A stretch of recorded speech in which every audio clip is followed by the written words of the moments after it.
Once again, we are here in Egypt for extensive coverage of Egypt Sustainability Forum. Very pleased to welcome Dr. Ashraf Sheta. Thank you very much for being with us. Would you please tell us a bit more about ESG education in Egypt and the prospects? Thank you for the nice question. I believe that ESG education is still in the awareness phase here in Egypt, but nowadays it's capturing a lot of attention from a lot of companies here in Egypt, especially that we must comply with the coming laws and regulations coming from abroad and also coming from the Egyptian regulators here in Egypt. We are starting to have conferences like what we are here giving in CSR conference.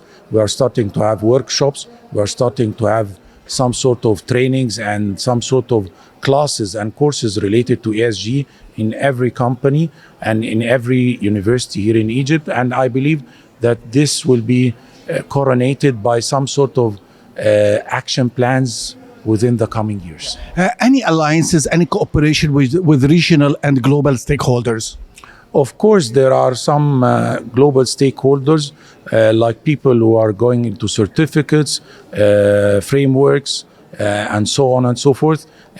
Not on the personal level, but I'm talking about the governmental level. And these were issues related to the recommendations that came from COP27, which was here in Sharm el-Sheikh the last year.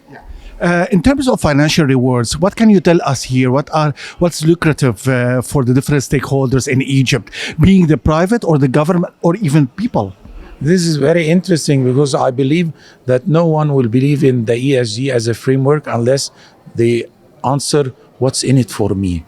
And I want to attribute this to the financial rewards. According to researchers, the ESG is not only about creating some sort of environmental awareness, it's also about profits. So it is reflected on profits. And I'm talking about here about private companies, but I'm also talking about governments. In the beginning, it must be, there will be some sort of spending as capex in order to enhance ESG within the companies. But again, the rewards will be very big. The problem with that is that some companies might be lacking finance. If we find some sort of an answer to this question, we will be able to have ESG as a component or a main component within the companies or the organizational strategies. Dr. Ashraf Sheta, thank you very much. Thank you. Thank you.